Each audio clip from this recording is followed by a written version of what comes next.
meeting order. It's 6:30 p.m. First item would be modifications or changes to the agenda. Does anybody have modifications or changes? No modifications, no changes, therefore we'll pass. Public comment. We do have public here, however, it is covered under article number 4, and that is the mercies. Second one is public comment, which we'll pass by on. And next would be the approval of minutes of April the 24th. Has everybody had an opportunity to review them? And I'll entertain a motion to accept. I make the motion to accept. Second. The minutes of last meeting. Okay. Are there any errors or omissions? No errors, no admissions? Such is the case. Well, all those in favor signify by saying aye. Aye. Those opposed, nay. Motion is carried. And we are now down to the... No, we're not. Yes, we are. Number 4. Yeah, number 4. Downtown holiday lighting for Marianne Mercy. You're on deck. Thank you. I'm here just to talk about how you feel about changing up a little bit the poles that are lighted with the festive lights that we have through the village. We've had them for a few years. Everybody's been happy with them. My grandkids just love them. They think they belong to us, and they'd like to see them all year long. But we haven't been able to convince them that that's a good thing to do. What I would like to see, what I personally would like to see, is a theme that was started with Lincoln Park. The white lights were beautiful, they were stunning, and it just was inspiring. I noticed this year that an awful lot of people stepped up to the plate, and the merchants did a beautiful job of decorating their storefronts. The Christmas tree on the corner of Missisquoi and Maine looked even better than it ever has. It's always looked nice, but it looked wonderful this year. And I thought, what if we could extend that? It was, to me, quintessential New England holiday spirit. It was white lights, greenery, natural. It was beautiful. It was serene. It looked elegant. And I would never have considered changing up anything until I saw that. And how would you feel about putting that on the utility poles? Green wreaths, artificial, live would be beautiful, but that I don't think is practical. But artificial wreaths, 24 inches diameter, white lights, serene, just a quiet, calm New England look at Christmas. I've looked at them online, and I have found some that I like. I don't know how you would feel about it. They are real looking. I printed some out with a printer that happens to not be working well at all. First of all, it doesn't show any color, and these are green wreaths, and they're not gray, which is what they look like here. Also, it doesn't print very well at all, so I would hope, I've got some things that I can give you, but I would hope that you would look at these. What I found was that I found a site that had several, but I found this one from Northlight, and I found it through Amazon, and it is 24 inches. It says it's lush, mix, indoor, outdoor, flame retardant. There's other things that were printed, but it didn't print out on my thing because it doesn't show anything. It isn't in black. But it costs $21.12 for a wreath, for one of them. So I thought, well, that's a good price. So I looked at them, and I thought this looked very nice. It looked real. And this is worthless because this is gray, and that doesn't tell you anything. But what it does is gives you some information that you could look at on your own. And I would hope that you would do that, because this is not gonna. That price that you just quoted, is that with the electrical? No, this is that I haven't gotten to that yet. Oh, okay. But this is just the cost of the wreath itself. And how much was that again? $21.12. Now, I started looking at this back in March, probably about the time that I talked to you, to see if this would even be practical, or if anybody would think it was. And at that time, the price was $19.99 per, and it's gone up just that much. But as of today, and I didn't write that here, I've got different dates all over the place, but as of today, that is still the current price, $21.12 for this wreath. I looked at customer reviews, because when a seller tells me that this is beautiful and you're going to love it, I want to see what somebody else thinks about it. So I've talked to a couple of friends who were impressed with it, but it is online, and the problem with that is you can't see it, you can't touch it, you can't feel it, you don't know what it's like. You're just seeing a picture of it. So I looked up what some of the reviews were, and they all, there weren't a lot of them, but they were 5-star reviews, and what they said was they exceeded expectations. One fellow said it looked real, which was, and another said very full and easy to fluff. Now, I don't know why they use that term for what you do with these. You have to shape, they're artificial. And when they come in, I have had some in the past, and when you get them, they look really awful. They're flattened right down, and you have to tweak them. I call it tweaking, they call it fluffing. It's labor intensive, and if you should choose at any time to go with this sort of thing, I would be happy to do that for anybody that wanted me to. They call it fluffing, but you tweak them.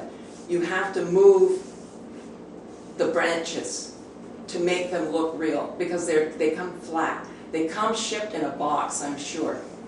And I did check it. This too, if you order 4 at a time, however many, if you order them in groups of 4, you get free shipping, which is, to me, that's an important issue too, because sometimes shipping costs more than the product that you're ordering.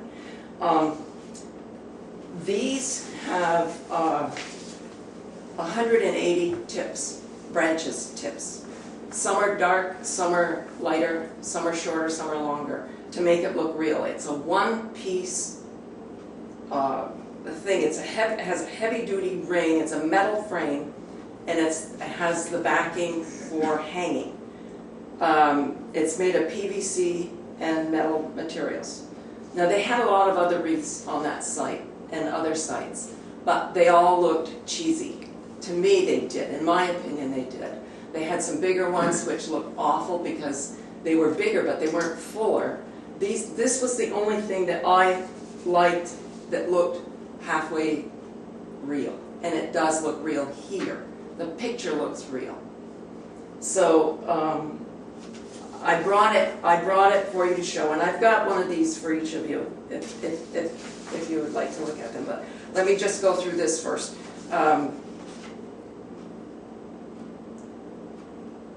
They say, and I don't understand this, if you can order them one day and you'll receive them next if you use local express shipping. I think that probably would not be the same as free shipping. I think that would cost more. So I don't know that would be anything. It ships from Christmas Central, wherever that is. I don't know. But I have the item number, and I have what it's made from, and some of the things that you would want to know. this is the site, this is what I printed out. It is pretty much worthless except that because nothing shows. My printer doesn't print. But it gives you the number, where to go, and it will give you on that site everything you would need to know to make a decision, and more than what it is here. Same thing with this, because I was thinking if you're going to put these up, they should be lit. They should have lights. You have had lights, and lights are necessary, I think.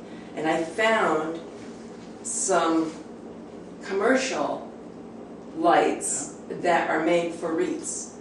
These cost $9.99 each, and they are 50 lights, 25.5 feet long, and 50 lights on this set, and that's what you would need for a 24-inch wreath to wrap it, because it needs to be wrapped so that it's seen from all sides. I'm assuming that these wreaths would be hung so that you would be facing them as you're driving through the street. Is that how they hang? So you would need them to show from both sides. So a 25-foot, 50 light length would light them from both sides. They would show from both sides.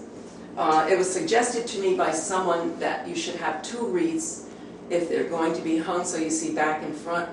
And I think that would be true if you were looking right at them in front of you, but when you're hanging them from a pole, you do not need to. They're all green, and from the street, they're going to look, if they're fluffed, they will look proper from both sides. The lights will be on both sides, and these lights are not, I like the mini lights, the soft white mini lights that they used in the park. They were not commercial, but they looked beautiful, and I like the looks of them. This is a little different, and I tried to print it out. It shows the base. It does not show the light because my printer doesn't print out, apparently, that. But what they are is they are not the long, a mini light is about that long, and it's narrow, and it's pointy on the end, and that's what they use. They're not commercial, and they last pretty well. That's what we use on ours outside. But if you're going to have them where they're going to get a lot of weather, these are commercial. They cost about the same as those mini lights, but these are a little bit different in that they are, the bulb is a one-piece construction, and it's made so that the moisture doesn't get in and burn it out or cause the light to go out. If one of the lights does happen to go out, the rest of them will stay lit. I didn't see that written. I went back to check. I wrote that down. These also are free shipping if you get an order over $100. And they are 100% returnable within 30 days. And I'm thinking you'd not want to get them too late in the season if you're going to get these. These are called, by the way, they're 5mm they're LEDs, and they have the concave lens, which is shorter and round like that. It doesn't have the point. They're sturdy, and they're guaranteed for up to, they don't say they will last that long, they say up to 100,000 hours. And the nearest thing I could get to that was the regular standard mini lights, which everybody uses, and those would be 40,000. So these are sturdier. They're Energy Star rated, and that was, I did write this, I'm sure I saw it, but I couldn't go back, I couldn't find it when I went back. That one light burns out, the others stay lit. I think these would be neat. They're green wire, soft white lights. And I think these would be necessary, which brings the cost up at $10 to each one of those. And then I found this. I was advised by people who have done this in other areas in Montgomery Village. Maggie Elkins has helped do those. And she said, don't get commercial ribbons, bows, get the ribbon and make, and she has offered to come and help, and I have another friend who we would make, if you chose to do that way. We have found some Christmas ribbon from Calco Industries, indoor-outdoor red, weatherproof, wrinkle-resistant nylon with a red wire edge, 40 gauge. One roll is 50 yards, 2.5 inches wide, and it costs $22.80. One roll, the way I do it, I use about 10 feet for a row, for a bow. So I could get 15 bows from one roll of this. And so I thought this is what they used in Montgomery for their lights. This is currently out of stock, but it says it could be back ordered if you decide that this is what you might want to do. This is what they used in Montgomery, and this seems to be the way to go. I use this type of thing for mine that I have around my house, and I still have some that I'm using that I've had for 10 or 15 years. This stuff never, I take them off my live wreath and I store it for another time, and then I find sometimes that I don't use them again, but I have 15 years worth of wreaths of ribbon, but they're all different colors and they're plaid and stuff like that. But the stuff really does last. So I did like the 24-inch, the look of the 24-inch wreath, and I figured out that you have 58. I think it's 58. I looked in front of the Spavin Cure. That pole does not have a hook. Do you have anything hanging from that? There's all kinds of stuff on that pole, but there's no hook. So I'm assuming you don't hang a light from that one. It's the only one that didn't have a hook. Well, we had we didn't hang as many this year as we have in some previous years, simply because we didn't have enough lights. Some years we've gone almost the whole length of Elm Street down to the intersection with Pleasant Street. Yeah. But this year we had to shorten just because we didn't have enough lights to cover that distance. Okay. Plus it was repairs as well, wasn't it, Jonathan? Several were repaired. Yeah, that's what I mean. Well, We didn't have enough money Right. to get as many lights to cover as many poles as we have in some past years. So it could be that maybe, I'm sure at one time there was a hook on that pole. Maybe it came out because we haven't put a light on it in the last year or so. Okay. And maybe that's why you didn't see a hook there, but I'm sure at one time there was a hook there. I think they're still there, but I wasn't sure. Well, that pole's very, very busy. That bunch one of we stuff couldn't, on we it. couldn't, you're right, there's so much stuff on it, we thought maybe that it Could just be, wasn't maybe done. they're not doing it. But then that would make 59 if you did that one. But what we did was, and I had mentioned this to you, there's no way you would do 58 poles all at once. And in fact, if you should decide, I had written down how many you could do for the price that we have that you did last year.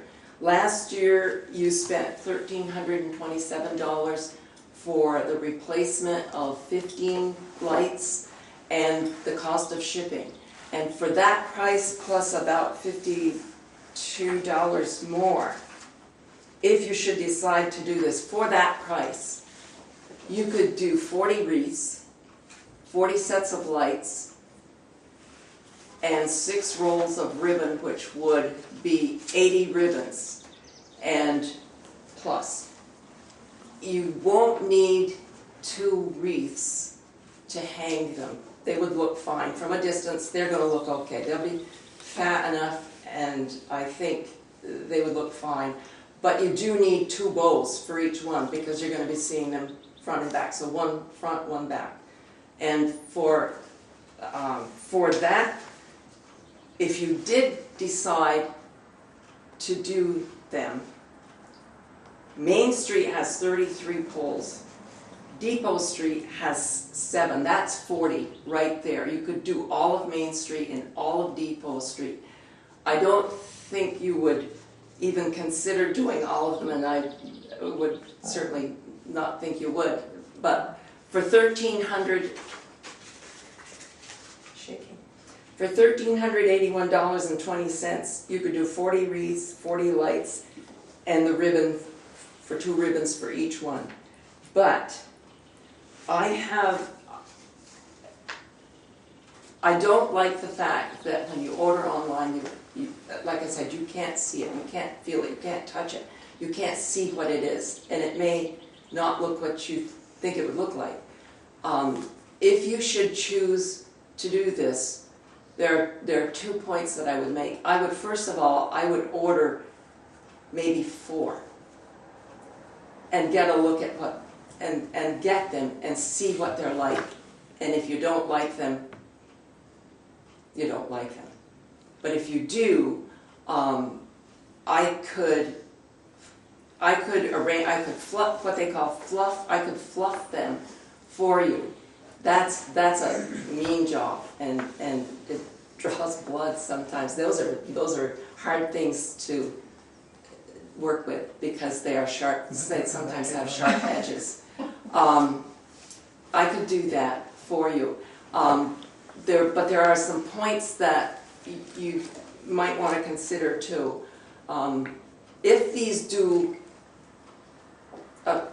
if you do think this is something you'd like, and you do get them, and you do see that you like them, store. I don't know what you use, how you store the ones that you have, but I'm assuming you store those in a box, and you have them in a box ready to go out and hang on the poles when it's time to put them up.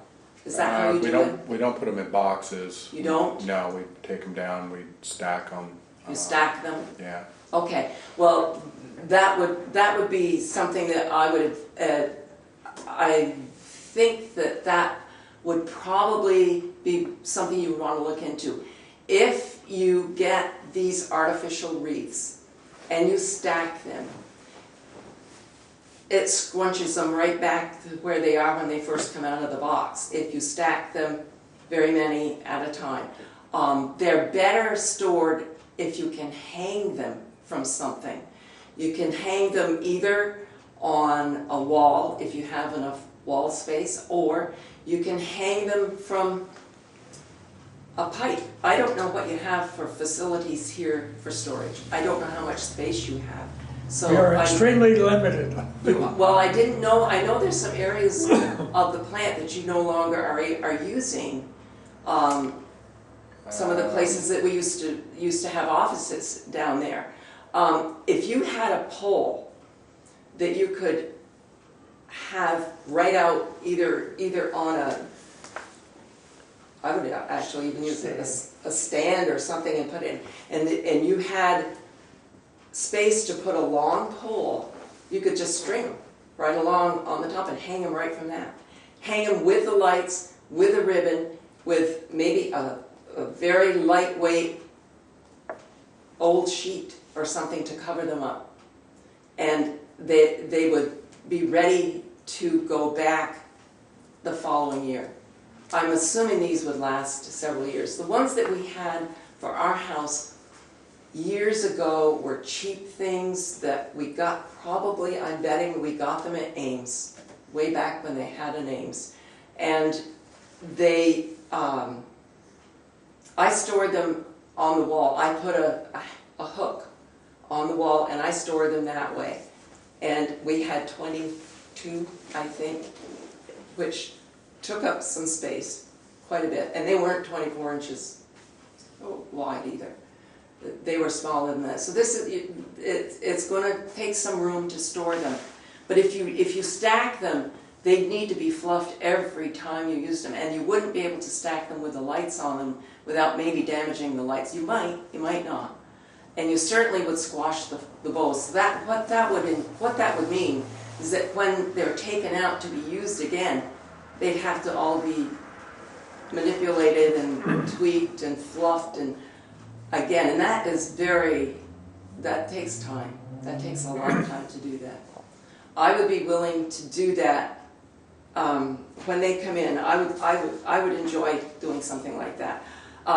The white lights that I have here that are commercial lights, I was originally thinking of the standard mini lights, but these are sturdier, they're stronger, they last longer, and they cost about the same as the mini lights. I think that they're a better deal, and they show from more sides. They're concave.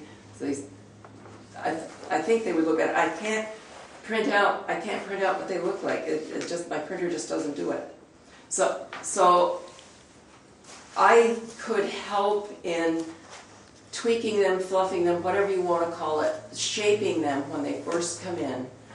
I would wrap them with the lights. If you choose this, it sounds pushy, I know, but if you choose this, I could wrap the lights, and I have a crew that will make bows, the 2 bows for each, however many you would choose to start with. I mentioned this to you, John, when I first thought about it. I thought, well, you're not going to be able to do all of them, so just put a few and intersperse them. And then I thought about that. I don't think that's a good idea. I think you'd be better off to do a whole section of those and then fill in side streets or whatever with the ones that you already have. You can't do them all at once. You can't do the whole 58 all at once. And so I thought, well, if you did 40, that would do Main Street, and that would do Depot Street, and that would leave Orchard Street. I think there are three on Pearl Street. Bismarck Street has 1. Lincoln Park has 5, not counting the ones on Main Street. There's School Street, Stebbins Street, and there are 5 there. I stayed away from that because I don't know what the Enosburg Initiative wants to do with the park itself. And if, for instance, they wanted to do the street lamps that are on the park, something with that, they might think this is overkill. Lincoln Park would be included on just the Main Street side if you did that. I counted that as the 33, starting at Champlain Farms and going all the way up to the end. There are 33 lamps, or lights, poles that have hooks. And there are 7 on Depot Street from both corners. I would just suggest doing those and then doing the side streets with the ones you already have until and unless you decided to add to them another year. You may think that's too many, and it is, it's a lot. 40 is a lot. But the price is very similar to 40 lights, 40 wreaths, 80 bows cost $50 more than the 15 lights you replaced last year, plus the cost to ship them. These are all free shipping, everything that I saw. So I have written down my thoughts. I made this personal. This is not just somebody off the street that thought this might be a good idea. So this is what I have, and these are copies that I made for you.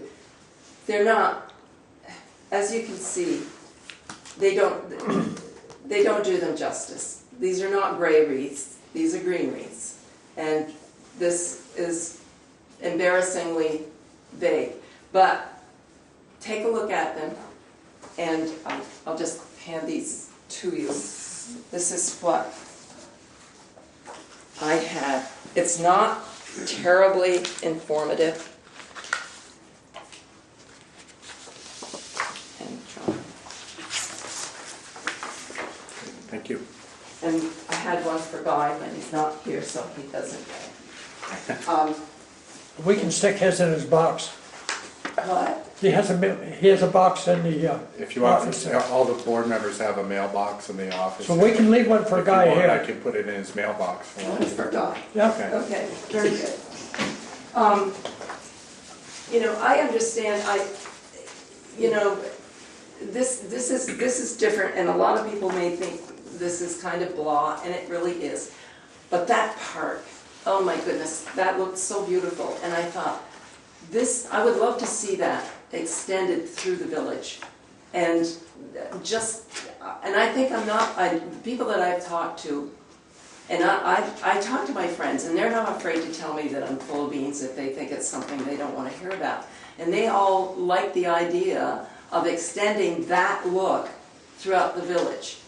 And again, I believe that I looked at the storefronts and yours, the one that you had at Spears, not Spears Pharmacy, but the pharmacy, and then in your shop. Everybody just went all out to make it look beautiful. And, you know, I think probably St. Albans has infected a lot of these towns around it, but, you know, we could do things like that and just change it up, make it look more traditional. To me, that was elegant and just beautiful. It's serene and what I would love to see at holiday Christmas time. I'm calling it Christmas time because that's what it is. I'm sorry. I realize that this is. You're going to throw you out pretty soon. That's right, and I didn't bring my rent, so. So if we did Main Street from Champlain Farms All the way to the last pole that has a hook.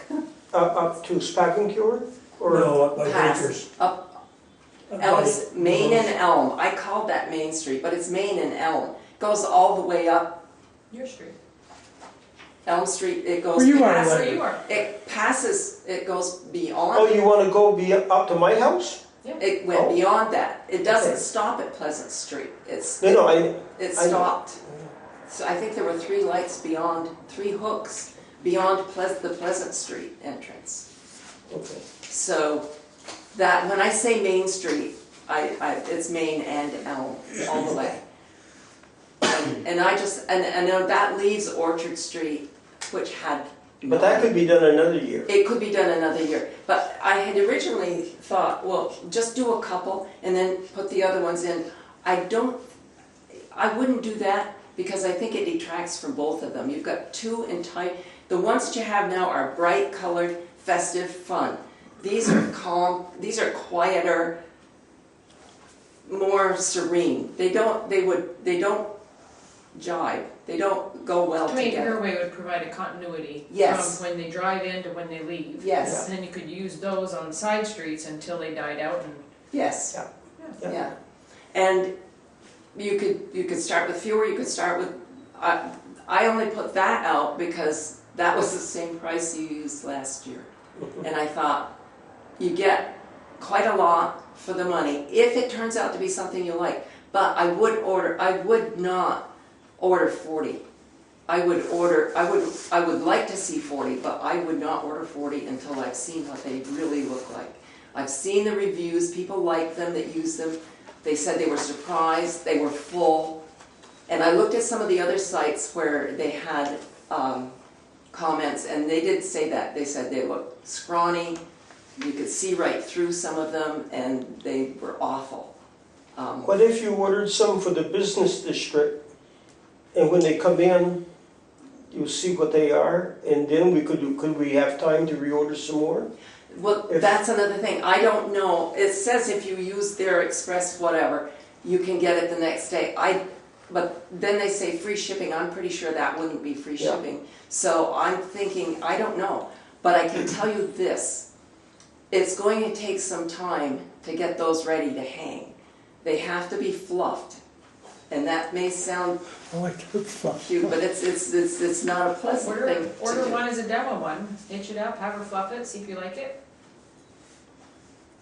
Yeah. It sounds economical. Well, you can, and the only reason I suggested ordering 4 is because you get free shipping with 4. If you order Oh. 1, you don't get free shipping. Okay. And sometimes the shipping is more than the product you're buying. Well, if you don't like it, I think you could send it back in. Yes, that's another thing. You can return them if they don't look the way you want them to look. So you can decide and let me know Yeah, okay. what you choose. And remember that I will help you, if and when you do it and they arrive, we would need plenty of time to fluff them, wrap the lights, and make the bows and attach the bows. And I promise not to do what Maggie did in Montgomery. She followed the men around when they hung them and asked them to tweak each one before they put it on the pole. I promise not to do that. I won't be anywhere near when they do that. I don't know why they did it, but they did. But anyway, that's what I have to ask of you. Well, we thank you for all the effort that you put into this project. And Well, it's, I'm sorry I didn't have something to give you. No, That's embarrassing. But we'll discuss it a little further Okay. between the board, and we'll positively get back to you Okay. somehow. okay, very good. Might have some other questions for you, but Okay. You'll be invited to, when we do the park, to be on that committee to offer some ideas. Oh dear. you have an extra $1,000 this year too in the park. Huh? You have an extra $1,000 this year in the park. No, but I should be hitting you guys up for the electricity after that pitch. I didn't plan on doing that, but that was really good. Well- We appreciate the appreciation. Yeah. Okay. And Well, we thank you for your coming. time. Yeah. Thank you. I'm gonna just. Thank you, give Mary Mary Ann. on Thank you. to Shona back who does the whole thing. That would be great to tie all this list together. Awesome. Okay. Sorry to take up your time. No, that's all right.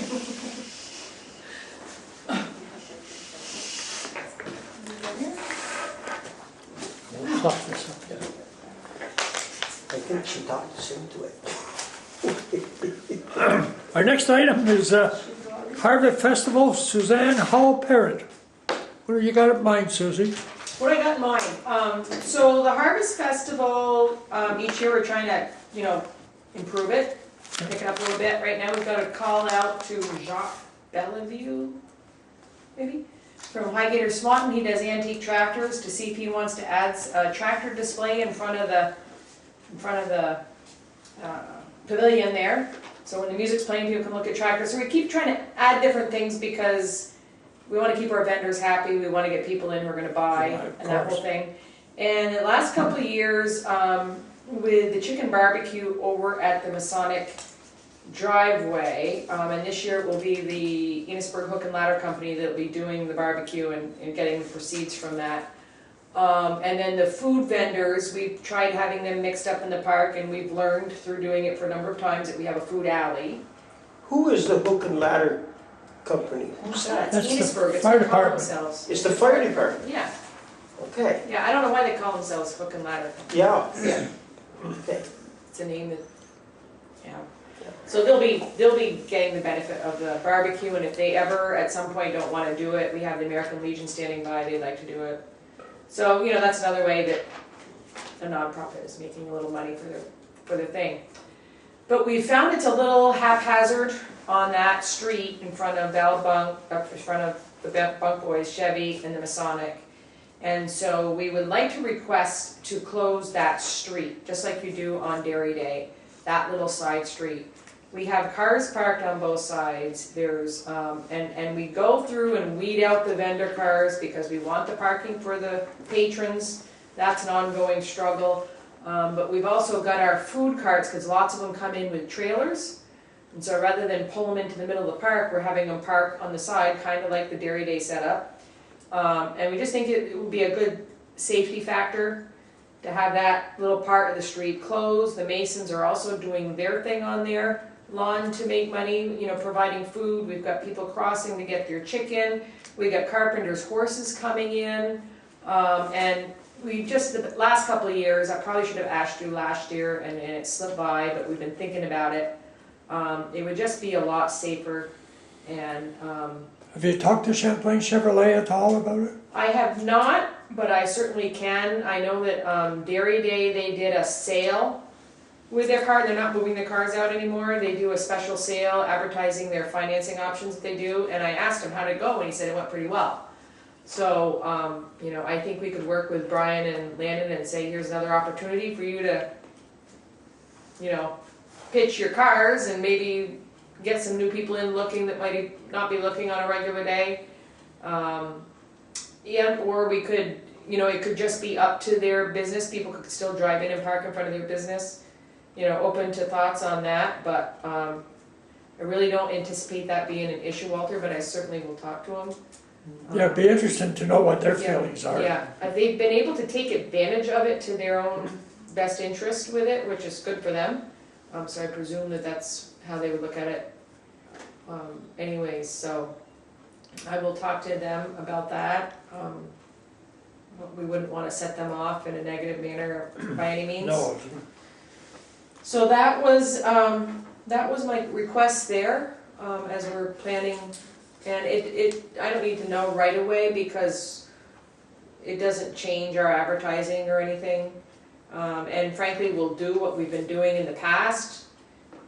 But like I said, there's food carts on one side, there's cars parked on the other, you got the Masons on one side cooking their food, you got Rick Lansing on the corner, you got the carpenter's horses coming in, chicken barbecue, people are crossing to get that, it's a little haphazard. And we've been doing it that way, but I prefer it to be a little bit safer, and so that's that one pitch. And then while I was here, so we've got, each year we come forward with a alcohol beverage tasting event permit. And I was looking at it, because I was in Billy Joe's office the other day, and there was, so explain to me how it goes, because we're going to her for a permit, and then we're asking you for a permit, so I don't understand the oversight, the and logistics. the town oversees all permits, liquor permits, don't you, Jason? Yeah, there's two different parts to this. One is you're asking permission to use the park specifically to serve alcohol. Yeah, And you have to request permission to use the park for that purpose from the Board of Trustees. Because the Okay. Board of Trustees owns, well, they don't own it, the community owns it, but the yeah, Board of Trustees is an authority of Lincoln Park okay, as a property of the Village of Enosburg Falls. But the village trustees do not award liquor and alcohol permits. Those are awarded by the town of Enosburg. So the town would give the specific alcohol and liquor permit, but you're asking permission to use the park specifically for that purpose from the village. okay, so that makes sense. So then I was asking her what these things were. Sandy usually does this, and Sandy probably will end up doing it. On the bottom with the 3 bullets, you may be a little more familiar with this application than the rest of the guys here. But bullet 1 and 2 are the same. You have to show me, it's only I think we've only done this twice, so. So a copy of the application submitted to the Vermont Department of Liquor Control for the tasting event, and the copy of the permit submitted to Enosburg Liquor Control Board is the same. They use this.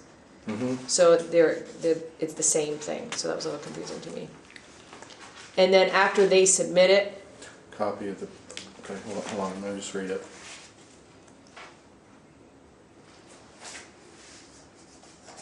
and this just might be a little housekeeping with your form, so. Well, these are different. She doesn't have a different permit. She may not. Our attorney actually drew this up, and he said in most municipalities, Yeah. these are 2 different things, but So in Enosburg, it's. I know, Yeah. yeah, we've had this discussion Okay. with Billy Joe, and she said, well, no, They use this. right, they use this. They rely on the state rather than their own local liquor control board. Yeah, to so you already knew dictate. that. I do now, but Okay. at the time that this document was written, which was written by our attorney, he wasn't aware of that, and he told us that most municipalities have this as 2 separate things. And I bet if it was one entity, this would be that other thing. This would be that other thing that he's talking about. Yeah, I don't know, but that's Yeah. how it's Okay. written out. So, So if the town, I mean, you've done this twice before, Yeah. and Billy Joel has told us there's not a separate one that they Yeah. use. So I've always just told her, well, give us whatever you have then. yeah, Whatever the town uses as its support for approval of the liquor license. Right. That's what we need to have. so for clarity, I was just kind of pointing that out. We're going through it, and now for the second or third time, but someone else that might be really confusing for them when Yeah. that second part doesn't exist. And then, So the alcohol vendors come in, they sign up with us, and we have to go, and we've been pursuing them because there's not a lot of them that do it. We might have had 3 last year, which is the most we've had. And despite charging $70 for a bottle of whiskey, they did pretty well. As a gift, people were buying them, so we were kind of surprised that the high-end alcohol vendors did really well. Now the pitch here is they're all pretty much Vermont-made liquors and mead and beer, so that's the pitch as you're buying something. We've had no issues. They fill out their thing, they bring it to Billy Joe, and they get to the state, and their turnaround time is, like if Lisa's doing an event, it needs to be like on the inside 7 days, but 10 days they're comfortable. So we're doing it, but it's a bit of a struggle to get all those names as we're trying to fill them in for 30 days before the permit, because our ending date for our applications for the festival are like a week and a half before the event. So we have to let all our alcohol vendors know that they have to be even sooner than that. And it's the same weekend as the Big E, and it's the same weekend as another wine festival. So sometimes the people are saying they can't come, and then something falls through and they're coming. So just trying to put that out there, so as you look at these things in the future, maybe they become a little more streamlined, a little more easier for the people trying to do it. This year we always put them near the center of the park. That's one of the informations you asked for, and they are tasting events, and they can buy the product unopened. They can't open it when they buy it. So I don't think have you had any complaints? I haven't. No. And we usually park them right next to the host tent, where either Sandy Ferlin or I are, to kind of keep an eye on if you have any questions. But I just wanted to talk about it a little bit, and just as the document gets streamlined a little bit, as people get more comfortable with the process, and offer the opportunity for any dialogue that needs to happen around this, just to make sure we're moving in a direction that's not uncomfortable for you, and maybe being here to answer any questions can offer a little bit more comfort to you in the process. I'm sure Jonathan, I'm not going to throw you under the bus, but I'm sure you've been to a tasting event maybe here or there. Oh, sure. And they're generally, it's not like, I'm trying to think of some old fair where they ducked under the tent and everybody came out all nutty. Maybe it was a dairy day. It's not like that. So for those who aren't familiar, generally it's a pretty fun, classy thing. You don't see people staggering around or being taken advantage of, because the alcohol vendors don't want to be taken advantage of either. They're trying to sell you their complete bottles to take home to give as a gift. They're not there to be serving you like in a tap room, and they don't want to be taken advantage of either. So just throw that out there if anybody has any questions, and I'm sure Jonathan could answer them if I'm not here about what that looks like. But we are trying to grow that part of the event, and at some point, our wishes were that at some point we could have a nice wine and brew fest like they have in St. Albans, which they make a lot of money, and I think that money goes back out to charities, but we're not there yet, and maybe we won't have the energy to do it when the time comes. But yeah, just to remind you of some of the history. I mean, it wasn't long ago, just a couple of years ago, there was actually no alcohol allowed on Lincoln Park. The Board of Trustees, this would be 3 years ago now, decided to make an exception just for this one event and allow it to be part of the Harvest Festival. And the ordinance, as it's written right now, says specifically only for the Harvest Festival, and the permit can only be given to the Enosburg Business Association. And that was the compromise that this board made 3 years ago when they decided to adopt an amendment to our existing ordinance that did allow alcohol on Lincoln Park, but it was just for that one day. For that one specific So function. now you're bringing up something else, you're saying We're you not wanna- there, but I'm hoping through the process of us doing it in the Harvest Fest, Yeah, that there's a learning and that there's a comfort level that looks at a festival that offers alcohol in a tasting capacity different than the very legitimate reason why you said no alcohol in the I park. understand, but You know. I'm saying right now that would not be allowed. You would I have to change The the ordinance. ordinance again Yeah. in order to allow what Yeah. you're And talking to be about. totally honest, I'm having this conversation now, as I've had in the past, as a process to get you comfortable to the point in time if, you know, say a home brew bought the Quincy and they put in a tap room and they wanted to spearhead a bluegrass and brew tasting festival or something in the park, or a gala where it was fundraising and they had hors d'oeuvres and you got to taste fine wines. Through the process of dealing with us at the Harvest Fest over a course of years, you could see how it can work in a non-negative way. So I'm not asking for that now, but just to kind of, as you grow in this process of allowing little things like this happening, that maybe down the line, if something does come to you way ahead of time saying, would you consider amending your permit to just opening the door an inch wider?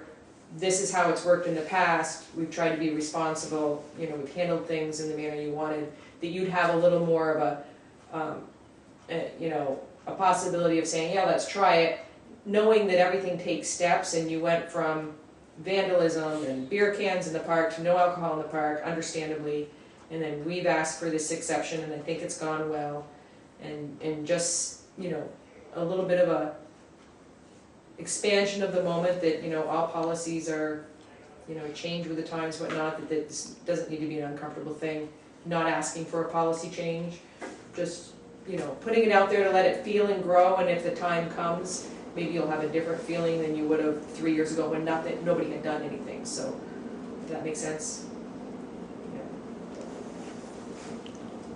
Yeah. And so I guess I'm just here for the action item would be the street closing. Okay. And let me know what you do with the wreaths.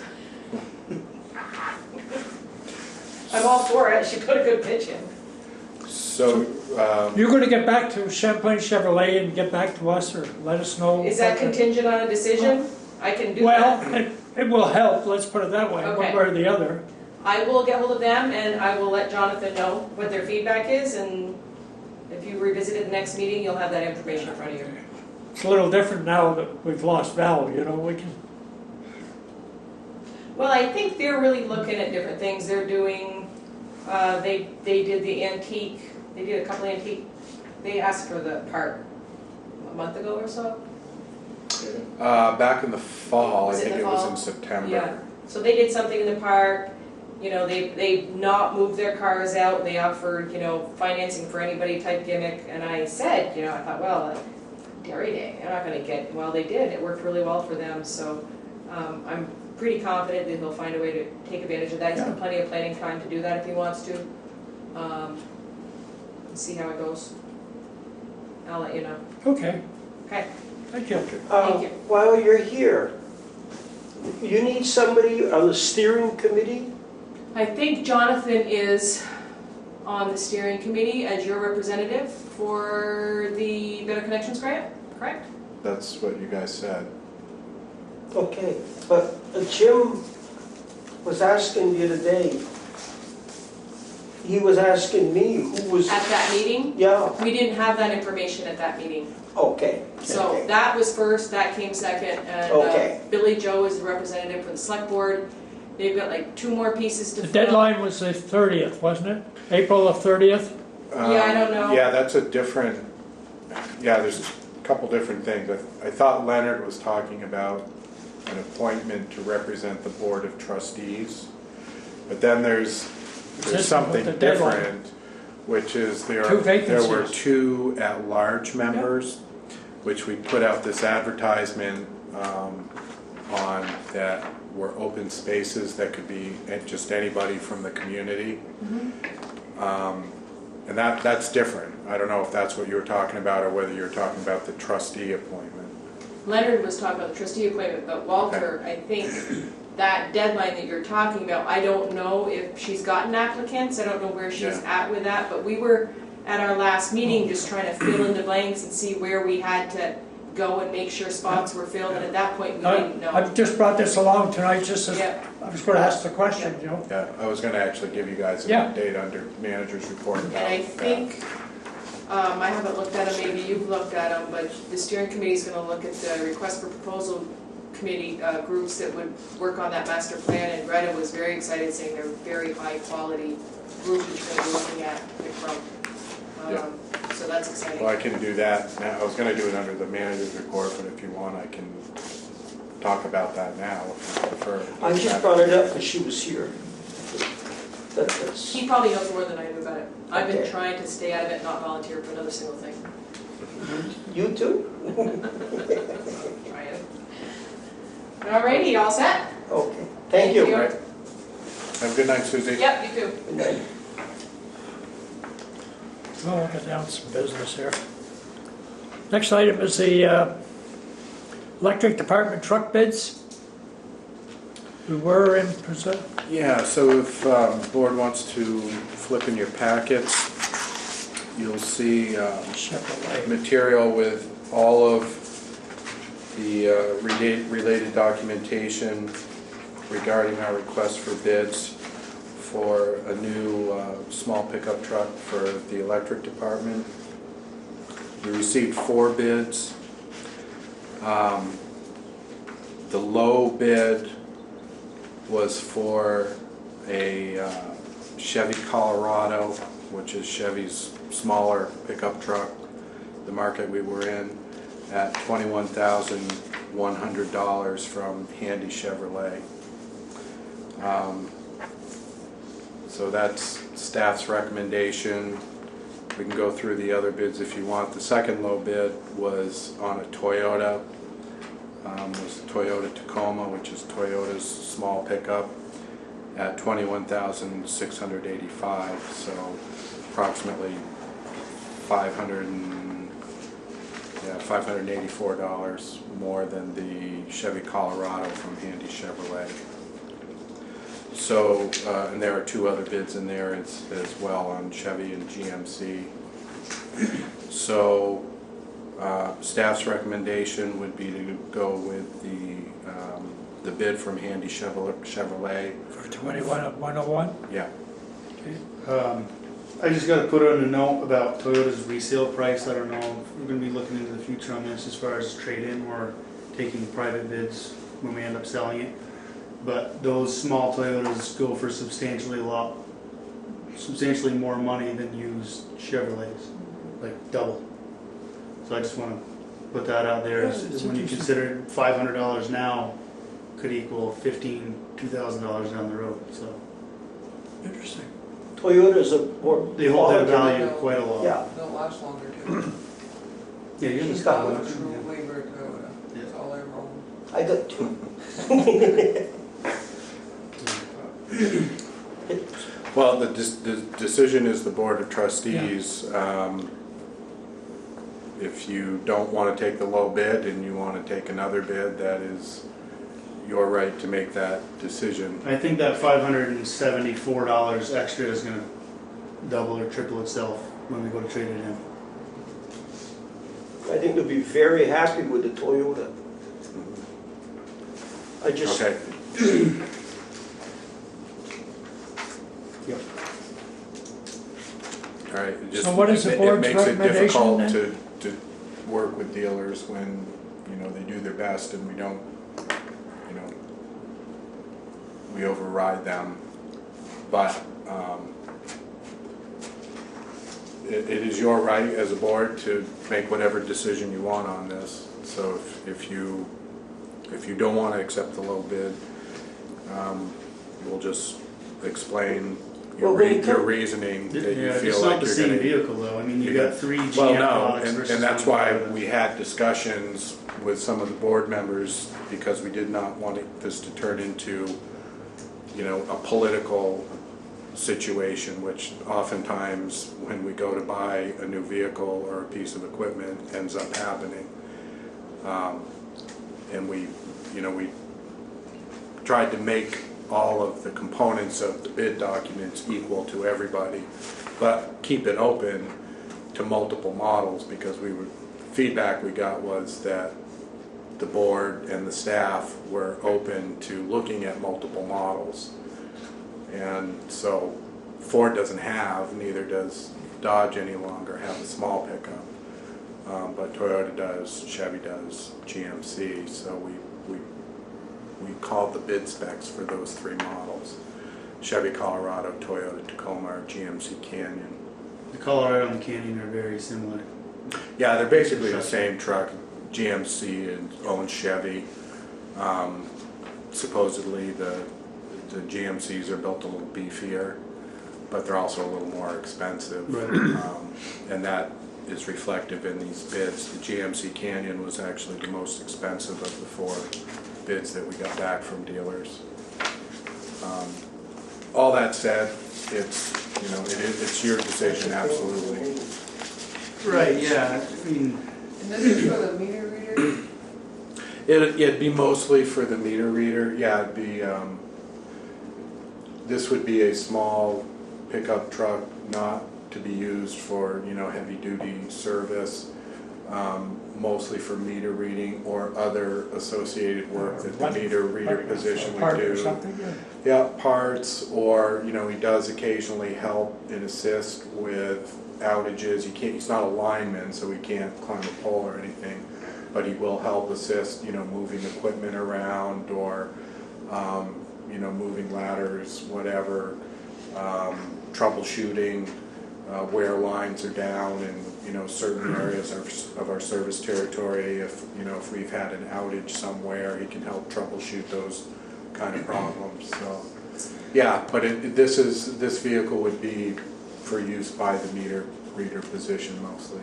if all four of these vehicles had the same price, let's say theoretically, one is a local dealership, I would hands down support putting our money there. But the discrepancy here is $8,300, or $8,300 between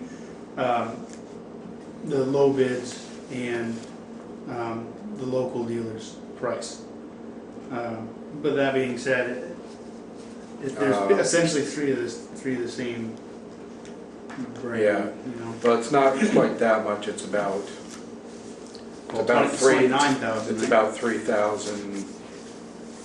Yeah, a little over 3,000. Champlain Chevy's price is $29,000. Champlain is 24,983. That's 24. It looks like a 9. Yeah, I thought it was a 9. Yeah. And There's a then, 4. the say, how come GMC that is one's so 27, so it's a little over 3,000. Okay, yeah.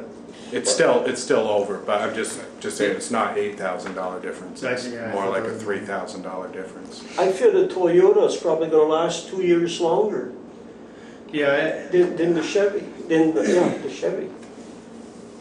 For $500, it's probably going to last you 2 years longer. and the maintenance is Yeah. probably going to be a lot less, and the Yeah. resale value is going to be a lot more. Yeah. So I gotta maybe go with that one. Okay. Well, as I said, the choice is 100% the Board of Trustees. We wrote the bids that way, that, the decision was at the discretion of the Board of Trustees, and the board had every right to choose whichever vehicle they felt was most advantageous to the village, all things considered. Will they not drive it if we go with a Toyota? No, they're gonna drive whatever vehicle you guys choose. No, I think Sam said it. I think he said it. For $500, you're getting much more quality out of the Toyota. And the three dealers with the lowest prices aren't local, so, I mean, I'd like to think that we would spend our money local before anywhere else, but that's not, it doesn't seem to be like it's, No. feasible, I guess. So what we're gonna need is a motion to some effect, whatever the decision is. I would like to make the motion for the Toyota. I'm sorry, For the so you're saying handy Toyota price? Yep. Okay, do we have a seconder? I'll second it. Second? Okay, any further discussion on the subject? All those in favor signify by saying aye. Aye. Those opposed, nay? Motion is carried. Very good.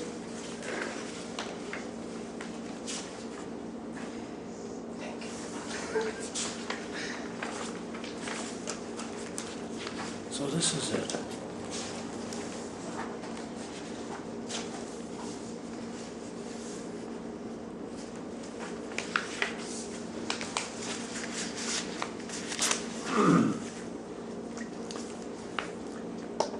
Engine brake, no, yeah, Yeah. engine brake ordinance discussion. Looks like there's been a bit of spade work done out there. There are some replies of some sort. Yeah, so this is a continuation of the discussion we had at your last meeting regarding Leonard's concern about the use of engine brakes in the community. So when we ended that discussion last meeting, you guys had asked staff to go back and do some research on options for both passing an ordinance and options for just putting up a sign that did not include an ordinance to give enforcement to that signage, so making it more of just a request rather than a law. And we have done that. I actually got quite a bit of information, which is all in your packet here.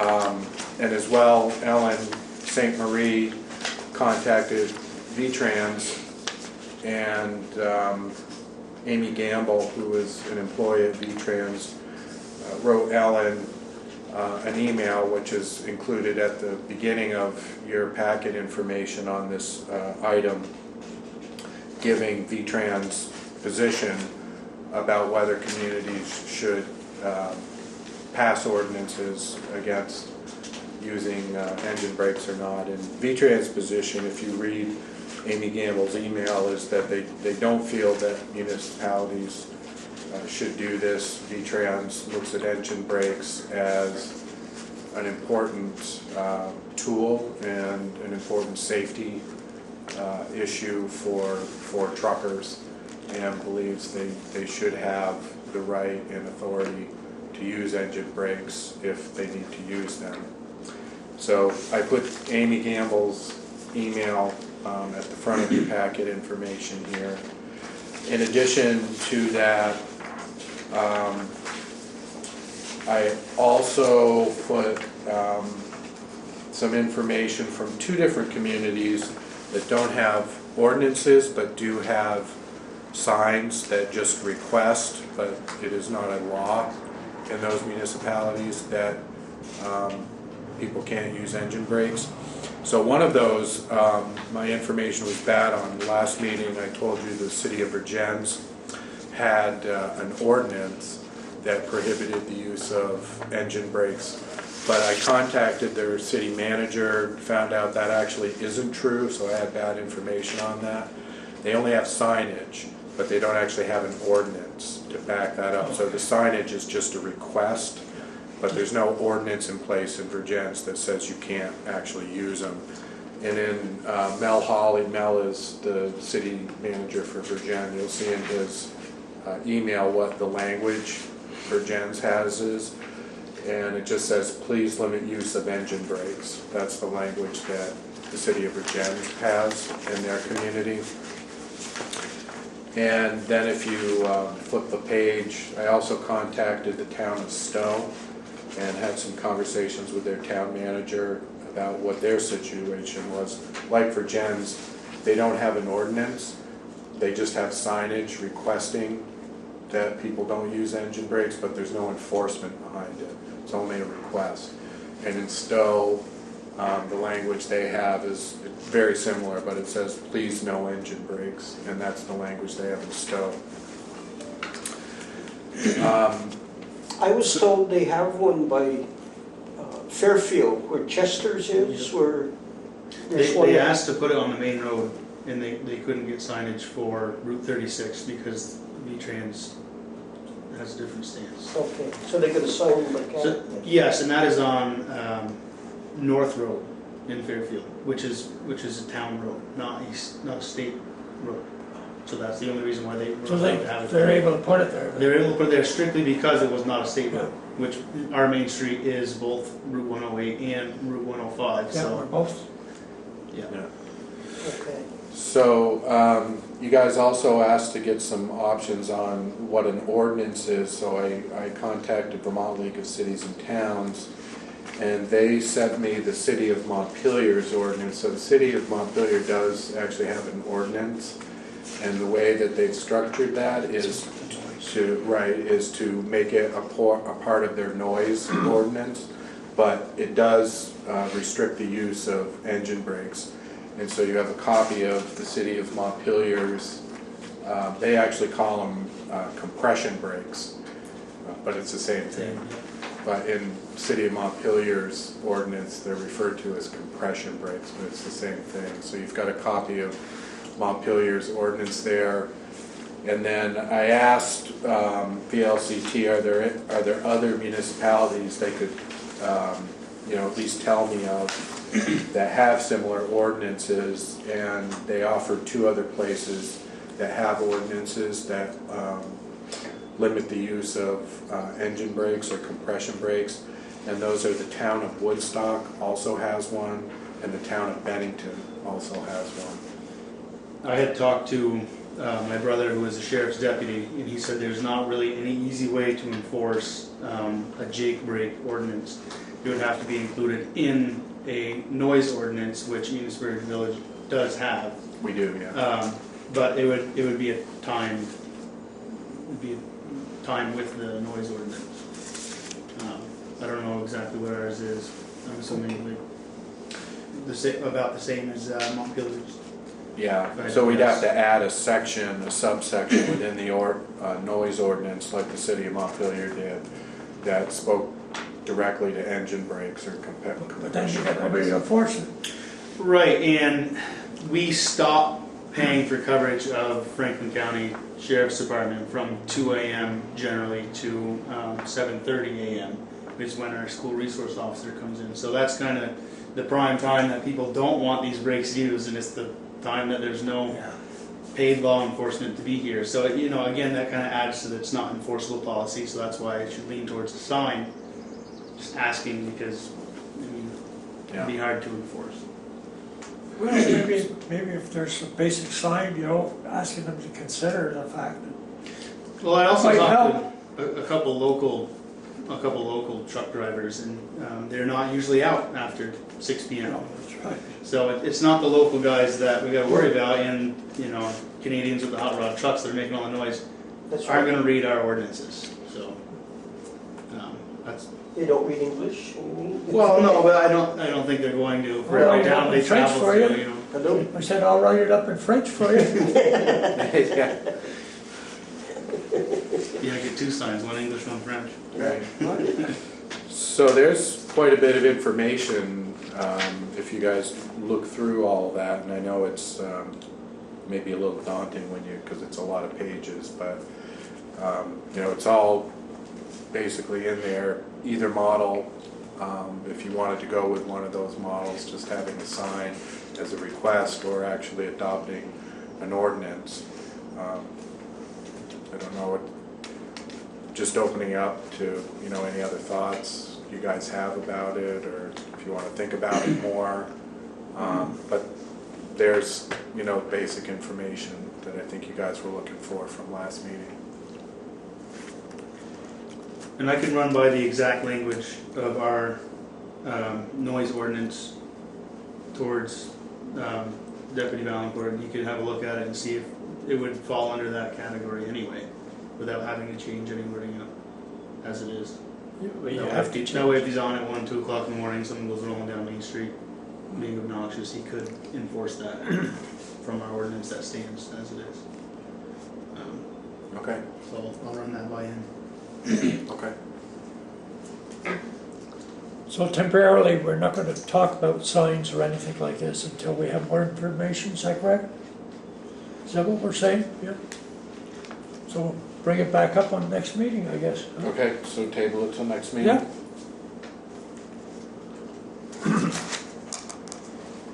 Okay, very good. Next item is peddler's permit request, Lincoln Lodge 78.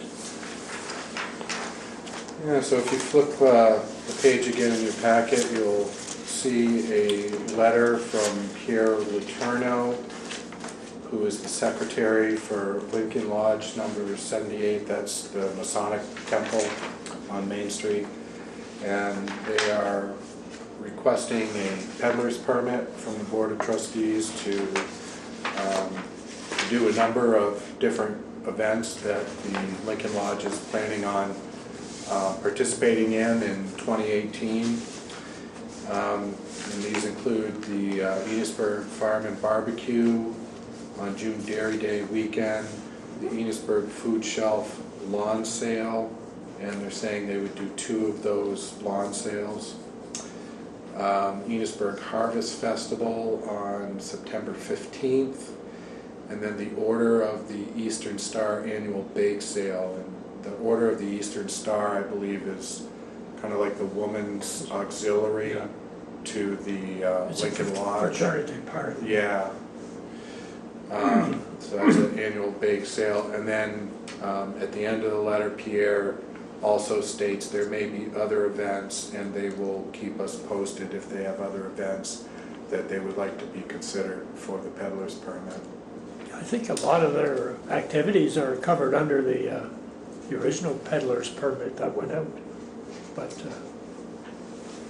Yeah, they haven't asked one for this year. no. They have in past years. And some of these, like the June Dairy Day Festival, they would actually have to go to the Lions Club because our Dairy Festival ordinance, we actually have an ordinance that covers the permitting for the Dairy Festival. And in that ordinance, it says all vendors must go through the Lions Club to seek permission to operate during that weekend, the Dairy Festival weekend. So, and in the past, when we've written our response to the permit request, they always put it in here, and we always say, we're okay with the rest of these things, but the Dairy Festival, you really have to go to the Lions Club and ask the Lions Club for permission to operate as a vendor, because that's what our ordinance says. But they still put it in their request. So, but yeah, this is a request we've had from Lincoln Lodge in the past, and at least in the past, the board has always approved that. Yeah. Well, they provide all their facilities to the food shelf, number 1, number 2. And there's several other events where they just make the lodge available to other functions, at no charge. The other thing I point out in the letter, they are also asking for the fee for the permit to be waived. It's a $50 fee for the peddler's permit, and the lodge is asking for that fee to be waived in the letter. And that's also up to you guys. That's at your discretion if you choose to waive that fee or not. So, not a big thing to ask, really, 50, considering what they do for the community.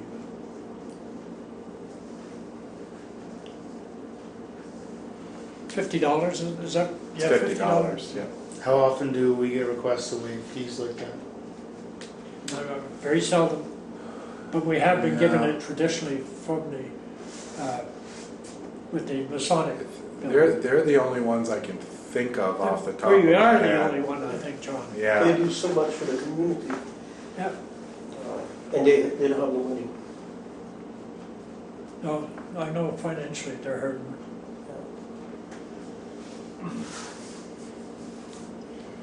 What would, either, we honor their request for their function as well as waiving the $50 charge for it, or else we deny it, one or the other. We don't have too much of a choice.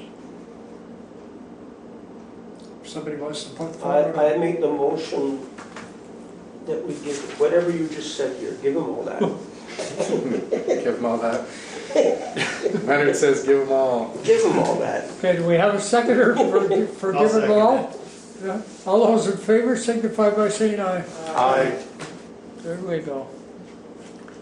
SQRP report, that's the standard report that goes out on a regular basis. Yeah, this is, we're required by the Public Utility Commission to, once every quarter, have this SQRP report on the agenda, just to show the board, where this is. It's SQRP stands for Service Quality and Reliability Plan. And it's basically, it's a quarterly report we have to submit to the Public Utility Commission showing where we stand with our performance standards in our electric department. So this is the first quarter of the year. We're in compliance so far with, all of our baseline standards for reliability, so not much to report there. Everything looks pretty good at this point. But we're required every quarter to put it on an agenda.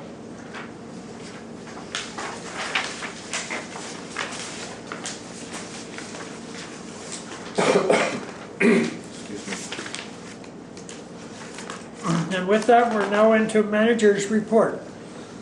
Yeah, so got quite a few things I wanted to go over with you guys under manager's report. First thing, I wanted to at least throw this out there, see what you guys' thoughts are, and you don't have to answer me tonight, certainly, if you want to think about it a little bit. But I thought I should at least bring this up. The board's aware that last month, despite calling for a special meeting to consider a good used street sweeper that our Public Works Department was aware became available, we lost that opportunity to put a bid in on that due to another municipality's acting before our special meeting even took place. We're still in the hunt.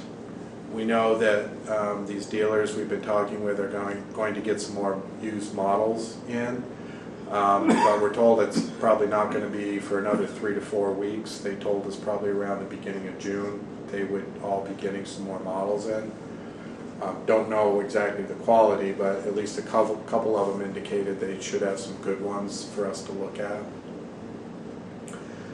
So Gary Denton and I have talked about this several times over the last month or so, and one of the things we both have realized is that this is a very unique market we are entering into, trying to find a good used street sweeper. And to be perfectly honest with you, I have never purchased a used piece of equipment in a professional sense in my career. I've done it personally. I've bought many used trucks and cars myself, just as John Elwell. But those are, every other town has got a car dealership in them, and there's no shortage of, cars, used cars and trucks to find or buy. But street sweepers we're finding is a very different situation. It is a very unique market. They apparently only come up at certain times of the year, and you may have to act really fast when they come up, because our sense is that a lot of people are looking around at them and there may only be a few models available. So, Gary and I have been thinking about, okay, well, what can we do? But I don't know that, given our procurement policy, there is really a lot we can do. Our procurement policy says that we have to do one of two things. We either, when we're buying anything over $5,000 a piece of equipment, and this is a lot more than that, estimated to be at around $50,000, so well over that, we're either supposed to put it out for public bid or get 3 quotes to come back for the Board of Trustees to consider. So, I mean, there is a process, an official policy in. Can I just interrupt Yeah. you 1 second? It's my understanding as well that when it comes to the roads, the sidewalks and so forth, the infrastructure, we don't have to go out to the public, do we? No, to go out to public bid. No, to go ahead and make a move. You don't have to have permission from the Yeah. public. But we actually But already did that. we've been communicating with the public in the past, always, you know. Yeah, but we actually did that, part of it. This was written as an article in Yeah, our yeah. warning to request permission to get a loan to make this purchase, so we did that. But this goes beyond that step to the step of how the municipality then makes the decision of, okay, which one are we gonna buy then? And that's our procurement policy, and that relates directly to how you, as the legislative body for the municipality, can act. But the procurement policy is just that, it's a policy, it's not law. It's a policy that was adopted by the Board of Trustees. So your staff can't override it, but you can override it as a board if you choose to. It's your policy. The policy belongs to the Board of Trustees. And the only way that, and I realize this is highly, highly unusual, and I have never suggested or even thought about doing something like this before. But the thing is, when Gary and I, as we kept talking about this, we realized, there's really no way that we could prevent this same thing from happening again. Even if we called a special meeting, because like happened with this situation last month, we may not realize, there's already been other municipalities that have come in and looked at this piece of equipment, and they may already be acting on it. We won't necessarily know about that. So even if we call a special meeting, someone else, like happened last month, could already be taking steps to take action to purchase that equipment, and then we lose the opportunity again. Because these things it's not like buying a new piece of equipment where they've got them there. Even if you can't get the one on the floor, they can just order a new one and have it in 30 days to you or something. This is it. It's a used piece of equipment. It's either you take it or you lose it. And the only way, excuse me, that I can think of to mitigate that risk is to have the board override our procurement policy and just give staff permission to move on a street sweeper if we feel like it's a good deal and in good shape, and our public works department is recommending making an offer on it. That I realize that is highly unusual, and I have never even thought about doing something like that before. And in general, I would say that is not good practice. And you always want, especially on a major purchase like that, you want to have your board involved, and you want your board to be able to have the authority to say yes or no to something. So I realize this is really unorthodox. But if we want to take away that risk, it's the only way I can think of to do it.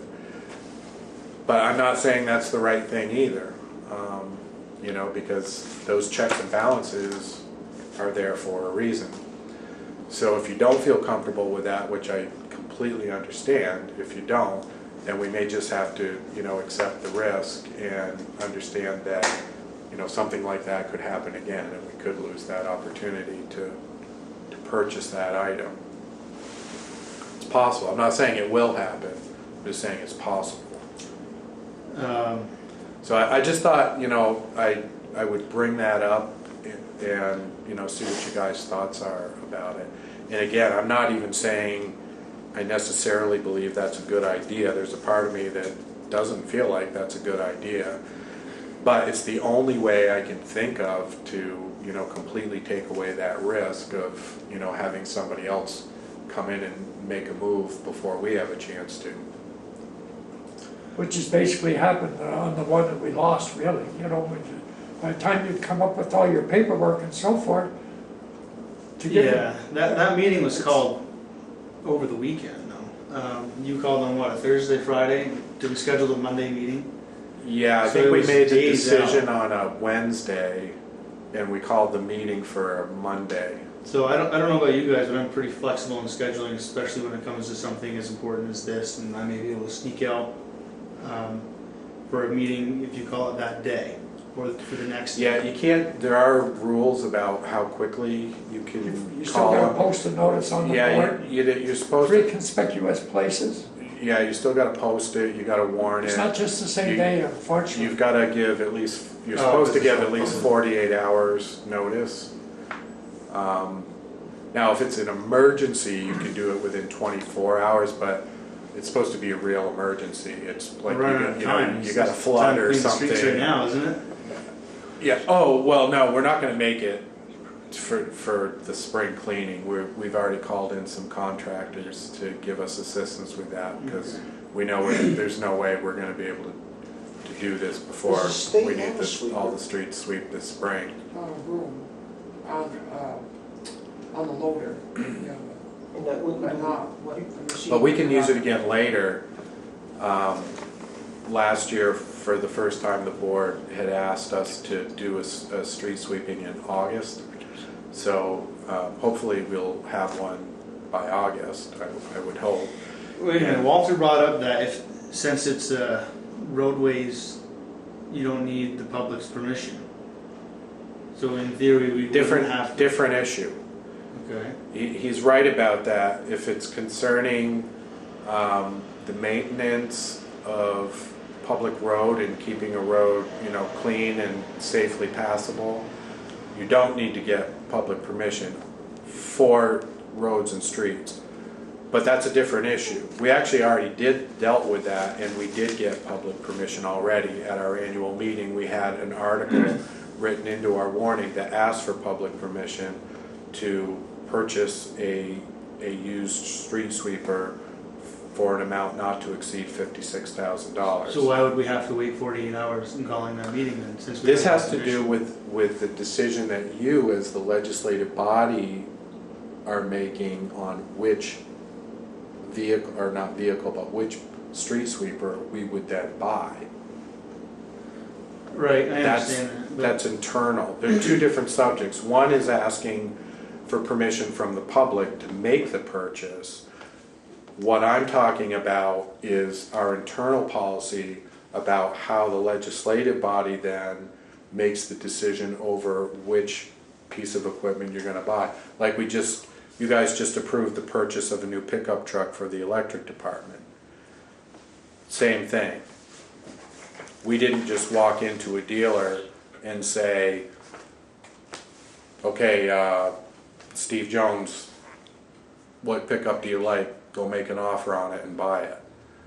We went out, we got bids from dealers, we brought those bids back to you, our legislative body, and you made the decision over which vehicle we were going to choose, which actual Right. piece of equipment we were gonna buy, because that's what your procurement policy says, that your staff is supposed to do for you. So I guess I'm just confused as what the purpose of giving the 48-hour notice with Well, bullet points and that's- all that stuff that's the is state. if we had already got those are state regulations. State. No, but that notice is going out to the public. in the Yeah. public has Not already to the approved board. it. You know what I mean? You're right, but you still need to give the public the opportunity. You're a public body. Right. And we had already You asked for serve- permission and we already have it. Right, but just like any item on your agenda, because you are a public body, the public has the right to hear your discourse, your discussion about a piece of business that concerns the municipality and to weigh in on that subject if they so choose. They That's, have the right to be present. Right. And that's why we need to give a 48-hour heads up. right, that's why you have to warn the meeting, even though it's a special meeting, you still have to warn it and give the public notification that the meeting is taking place, so that if they choose to be here, they can be here. So I guess another question that I would have is, if we did grant you that override ability to just bypass us completely, make a decision on purchasing a sweeper, would those steps still have to be taking place? Because No, if you did that, then we would just go out and make the purchase and we tell you we did it. and you wouldn't have based to on- post about it, so on- anyone could give their complaints or gripes or whatnot about that subject. Well, no, because you would have, in effect, given your staff the authority to make that decision on your behalf. That seems kind of backwards, Yeah, well, I'm saying you know? it's not the best way to do things, and I have never made a recommendation like that ever to any board I've ever worked for. And in practice, I definitely do not think that is a good idea. I think that would be a bad idea in 99.999% of So, any situation you would run into. just so we're perfectly clear. I'm just saying, I don't know any other way to try and mitigate this risk that we would have because of this very unique and specialized market that we're in concerning finding a good used street sweeper. So And- just so we're all clear, if we can't call a general or an emergency session unless we post it for 48 hours and give the public heads up Yeah, to Yeah. come and complain. Yet, if we relinquish the power of making this decision to the staff, you guys can just go ahead and do it without notifying the public. if you would grant that authority. The procurement We were the policy- ones that established a procurement Right. program way back anyways. Right, right. you know. The So, procurement policy us the right to belongs to change it. you. It was a policy that was internal to the municipality that was adopted by a previous board of trustee a long time ago. I don't know off the top of my But the head. emergency session was created, that those policies were created by the state. Right. So there's no way that we can, Right, as the Right. ultimate But if you- governing body here in the village, right. we So if you're can't. gonna hold a meeting, to make that decision, then you have to follow those rules. If you're not going to hold a meeting to make that decision, and you grant the authority for that decision to be made by your staff, Is there then any your way to staff can hold? make, that decision, because you've overridden your own internal procurement policy and given the authority to your staff. So is there any way to go into emergency executive council, since, you know, it could be in the village's best Executive interest? session. Yeah, executive session, I mean. Yeah, you still have to follow the same regulations, because it's still a it's the public same meeting. regulation. But the Anytime, public can't come. and, And well, they can't hear can it. come, but they can't hear it. But they can hear any decision if they want to stay till the end when you come out of executive session to announce a decision that you've made. And if you do ever make a decision as a result of executive session, you do have to come back out of executive session and go into a regular meeting and announce that decision, whatever it is. Or if it requires a motion, that motion has to be made publicly. So, and in a case like that, you definitely would have to, I mean, that's a decision, you're taking an action as a result of executive session. But reviewing a street sweeper bid would not be a reason to go into executive session. So for that reason, you couldn't go into executive session. You can't just go into executive session just because you feel like it. There are only a few reasons that a board can go into executive session, and basically they're to discuss personnel issues, to discuss negotiations in which premature public knowledge may compromise the position of the municipality. Which could include closing bids on a street sweeper. It'd be a stretch if you wanted to try and make that argument. You might be able to do it, but you'd still have to come out of executive session and make your decision publicly in a regular meeting. And then the third item is to discuss electric accounts if you wanted to discuss like a particular customer's electric account. Yeah. Okay. So those are basically the reasons that a board can go into executive session. But either way, we would still have to post a 48-hour notice. Yeah, you're supposed to do that. As I said, unless it's like Hopefully an there's never actual an actual emergency. emergency, like 4 days. you know, you got a massive 2 flood days. that came into your town We or gotta wait something 2 like days that. in order to fix it. Right, then obviously That that doesn't doesn't make work. sense, So if it's an actual emergency, you don't have to follow that. But it's got to be an actual emergency, and Yep. I don't think a equipment purchase would really fall under that. Well, we're desperate for a sweeper. That's an emergency. It's an No. important decision, yes, I would agree with that. Yeah, since it's so. I don't know if I since it's should such an call it important decision, it a doesn't- crisis, yeah, I though. don't You know, it's not a crisis Yeah, situation. yeah, But I agree, it's an important decision, for sure. So, you know, anyway, you guys don't have to make a decision about this, but I just thought I would throw it out there to you guys, because, you know, Gary and I, like I said, have discussed this several times over the last month or so, and, you know, that's really what it comes down to, you know, is we're either gonna accept that risk and the possibility that it could happen again, even though I think it's the proper form, the proper process to go through. You don't want to be, you know, in general, you definitely don't want to be giving your staff the authority to just go out and make a major equipment purchase like that. That's not a good idea for any municipality to do something like that. You want your legislative body involved in the decision on something like that, and they should have the final call on whether it's a yes or no for a particular piece of equipment. But, you know, as we've discovered, this is just a really unique market, a very specialized market that we're in right now, trying to find a good used street sweeper, and they don't come up every day, as we've found out. So this was the only way that I could think of to you know, make that happen where we wouldn't take on that risk again. But again, like I said, it doesn't mean it's a good thing. You know, the checks and balances are there for a reason.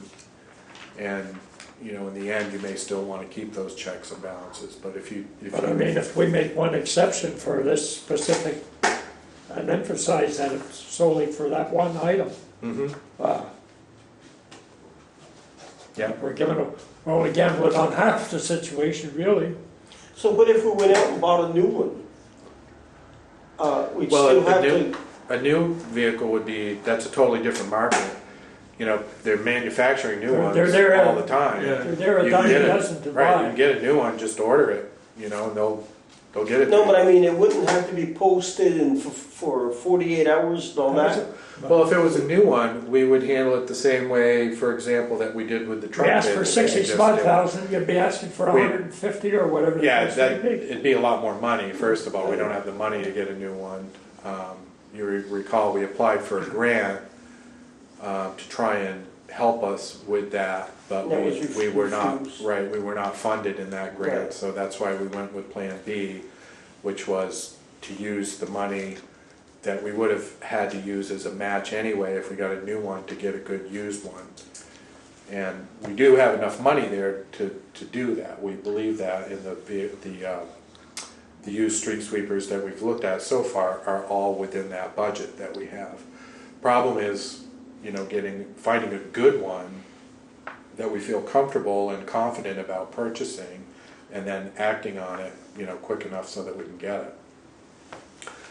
But, you know, as I said, you guys certainly don't have to take any actions or steps on that. It's just a thought that I had. No, but I what thought if, I'd throw it out there to you guys. what if like Friday, you know, not the bid, but it comes in that there's one available. Mm-hmm. And then if you call a meeting Friday, it's gonna be next Tuesday, Wednesday? Yeah, well, So that's then what we're gonna lose out on that one It's- again? well, not necessarily, but it's possible. Yeah. It's possible that someone else could, It's all have gamble already anyway. looked at the vehicle. It'd all be a gamble anyway, whether or not it sells that fast. Yeah, Well, like you said, they're not all over the place. right. I mean, we just don't know. It's, in order to completely take away the risk, this is the only way I can think that we could do it. Otherwise, we just live with the risk, and that's, it's there. We're in a unique market, and, we'll do our best to manage it. Yeah, and you're right, maybe we could have acted a little quicker. We could have maybe called the meeting for Friday rather than Monday. That But would've saved us But in some this days. case, that still wouldn't have helped, because as we found out, the municipality that ended up buying that sweeper had called a meeting for Thursday night. So even if we had called a special meeting for Friday, Friday morning, they had already called the dealer, made the offer, and the dealer had accepted it, we found out. So in that case, even if we had acted quicker, we still it wouldn't have been quick enough to beat this other municipality. Well, now we know time is of the essence. Yeah, right. Right. So, Yeah. So, and as I said, it's just an idea I had. I'm not even saying it was a good idea, but it was the only way that I can think of to try and take that risk out of the picture. Well, it is probably the only solution to take it out.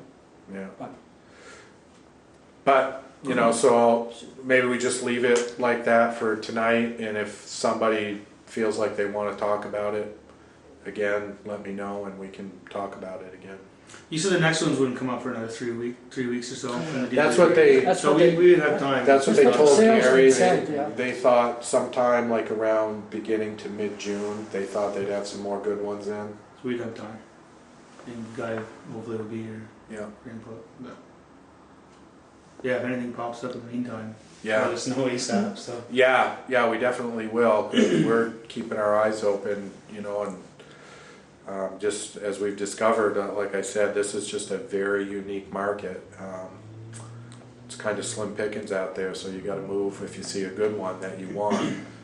We were looking at another one in New Hampshire, but our Public Works Department decided, even though it was newer than the one we were actually interested in, it was about 3 years newer, but it had a lot more time and mileage on it.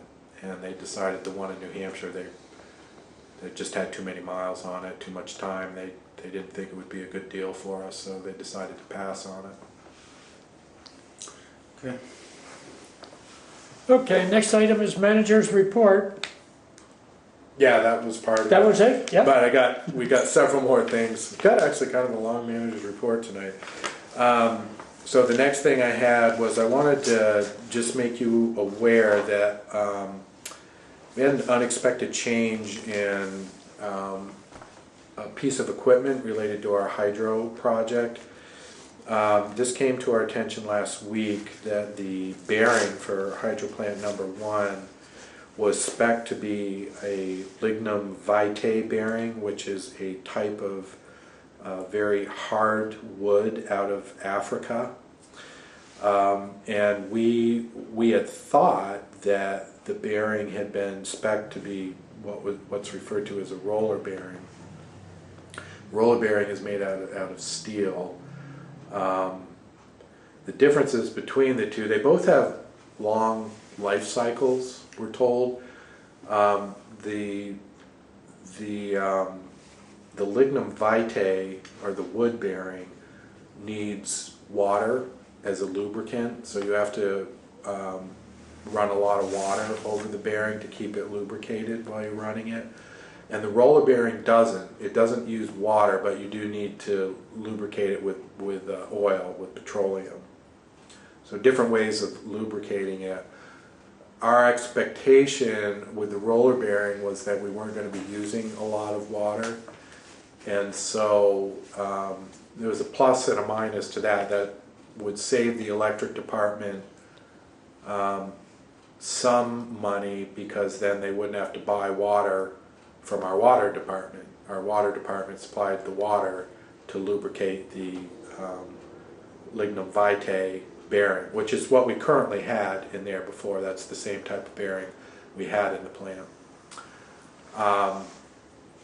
So that, you know, that was good for the electric department, not good for the water department, because that was lost revenue then for the water department if the electric wasn't going to use that water to lubricate the bearing anymore. But we had talked about that through the budgeting process and taken that into account. And then we found out last week that the engineers had actually spec'd it as a lignum vitae, the existing type of bearing, not the roller bearing. So that's what the contractor, Kingsbury, had ordered, and they have, I mean, they've already ordered it. It's in their possession, and they've been soaking the lignum vitae bearing in water for the last several weeks, keeping it lubricated, getting it ready to, when they're, you know, in a position that they can actually install it into the plant. So I just wanted to make you guys aware that this is a change in the equipment. So we're not going to have a roller bearing. We're going to have the same type of bearing that we have right now in the hydro facility in plant number 1, which is the lignum vitae, the wood bearing. So that means we're going to use more water. Good for the water department, you know, but the electric department will have to pay for that water use. The reason we have to use use clean water as opposed to just taking water out of the river is that we need the water to be filtered. It can't be dirty. It can't have silt in it, which is what you'll get with river water. If you try and do that, it'll destroy the bearing and wear the bearing down over time, and then you'll have to replace it. So you have to use good, you know, clean distilled water, and that's why we have to purchase the water from our electric department. It has to be distilled? Well, potable, I guess I should say. It has to be clean, filtered water. It can't be river water. Gotcha. So there's a plus and a minus to that, as I said. Good for the water department, so that'll return that revenue to the water department, which is a good thing. But it'll be more of an expense to the electric. That's, you know, weighed out a little bit by the fact that, okay, so now they're not going to have to buy oil for the roller bearing though too, because there was an expense that they would have had to, you know, buy the oil to lubricate the roller bearing. So now we won't have to buy the oil, but we will have to buy water. But that's from our own department at least.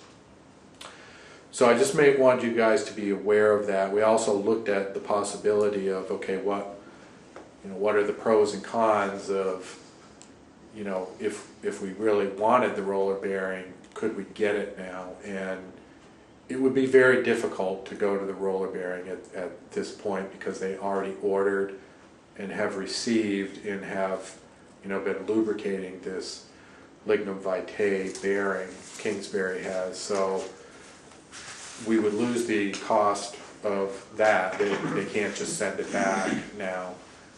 So it's there. We would lose the expense of the lignum vitae bearing. It would be another approximately $75,000 to get the roller bearing. So that would be an additional $75,000. And we found out from Kingsbury that in order for them to even get a roller bearing at this point, there's approximately a 12-month manufacturing lead time. So it would be another 12-month wait to get that bearing, which means another 12 months of lost generation at that plant, and that's a lot of money. Now you're talking about, you know, well, it's all weather dependent, but you're talking approximately, you know, $100,000 to $120,000 in lost generation on top of that, then plus the $75,000 to have them manufacture the roller bearing. So now we're up to close to $200,000. And we spent our contingency fund on the monitoring system, Yeah. so we don't have that 75,000. Right, so that would be money we would have to allocate from some other source, the electric department's operating fund or something. So all things considered, I think it just doesn't even make sense to try and back out of that, and we'll just go with the lignum vitae. But I wanted to make you guys aware of that because it is a different piece of equipment than we thought was gonna be in there.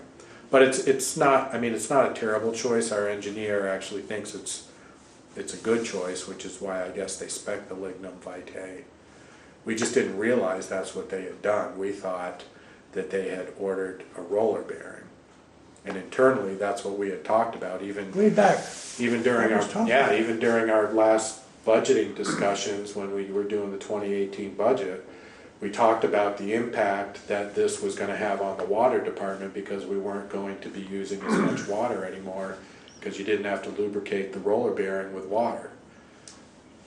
So, but in any case, I just wanted to make you guys aware of this. Next, I wanted to make you guys aware that Paul Nolan has submitted our pre-application document to FERC regarding our FERC relicensing, and that was submitted to FERC on April 30th. So our FERC relicensing process has now, for all intents and purposes, started. So what is FERC? FERC stands for the Federal Energy Regulatory Commission. FERC actually gives us our license to operate our hydro facility on the Missisquoi River. It's not actually given by the state, it's given by the federal government, by FERC. So every 25 years we have to renew our license with FERC, and lucky us, we're in that period now. So this FERC relicensing process is estimated to take about 5 years. So this is a marathon, it's not a sprint. We're gonna be in a process now that's gonna take us about 5 years to get through. So, but it's starting now. Just wanted to make you guys aware of that.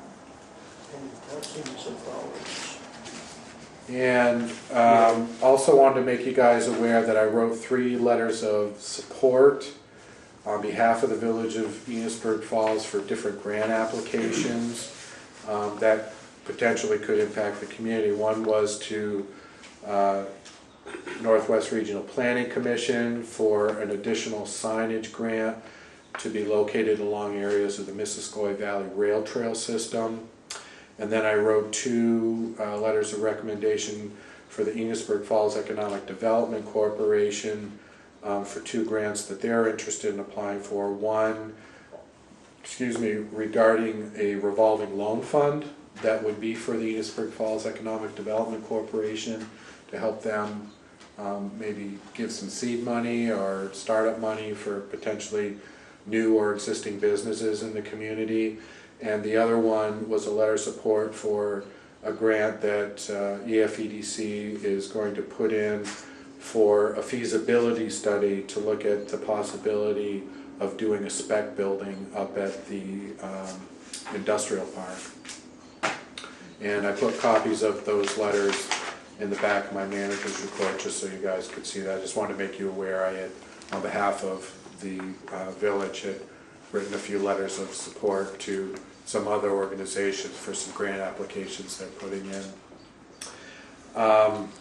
Then I wanted to, we actually started the discussion when Susie was here, but I wanted to give you guys an update on the Better Connections Village Center Grant program that we're starting into. So I got an update from Greta Brunswick with Northwest Regional Planning Commission on where things stand with that right now. Regarding the 2 at-large positions that we had advertised that you guys had authority to make appointments to, we only received 1 letter of interest, and it was from Jim Cameron. So since that's the only one we received, I assume it's okay to just appoint Jim Cameron to that position. We had 2 positions, and we only got 1 letter of interest on it, and it was from Jim. So Is that okay to tell him then? Yes, That the board appoints him as, Yeah, who's heading up that group right now? so The Greta economic- Brunswick is the project manager. The village hired Greta, Okay, or she's the Northwest Regional Planning Commission, to be the project manager for this village center planning process that we're gonna go through. And on the steering, we've got two different groups. We've got a steering committee and we've got a project team that are gonna be working with Northwest Regional Planning Commission through the next year or so while we work through this village plan. On the steering committee then, from the EDA appointment, remember we had different groups that were represented on the steering committee. So from the EDA, they appointed Jennifer Bright. From the Town Recreation Commission, they appointed Yvonne Keogh, who is their new director. They hired a new part-time director just, I think, about 2 weeks ago. And her name's Yvonne Keogh. They appointed her to be that person on the steering committee. From the Enosburg Falls high school faculty, they appointed, and they've got 4 people from the high school. Jessica Villeneuve, I hope I'm saying her name correctly. I don't know if anyone knows her. Jessica Villeneuve? Is that Andre's wife? Villeneuve? No, it's spelled Villeneuve. Villeneuve. Villeneuve. No, Villeneuve. Villeneuve. Villeneuve. Okay, so Jessica, we'll call her Jessica. Eric Remmers and Maggie Kazama? Cavazos, Maggie Cavazos. Then a student, one of the positions was supposed to be held for a high school student. That person is Jen Desatel. Person from the Historical Society is Matt Miner. The person designated from the Enosburg Falls Economic Development Corporation is Richard Carr. The designation from the Town of Enosburg Planning Commission is Pat Hayes. And then we had those 2 at-large members, of which we only had 1 person, so that will end up being Jim Cameron. And then in the project team, we have Greta Brunswick, myself as the designee to represent the trustees, Billy Joe Draper as the designee from the town select board, Jackie Casino as a representative from VTrans. VTrans is where the grant to pay for this project came from. And then another designee from the state is Richard Amore. He doesn't work for VTrans, but he works for the Department of Community Development, I believe is what it's called. Community Affairs and Community Development, something like that. And then there was an appointee from Vermont Rise, and that person was Stacy Carpenter. So those are all the people that will be involved in this planning process going forward, both on the steering committee and on the project team. And just wanted to make you guys aware of that, give you an update on that as well. We'll let you guys know.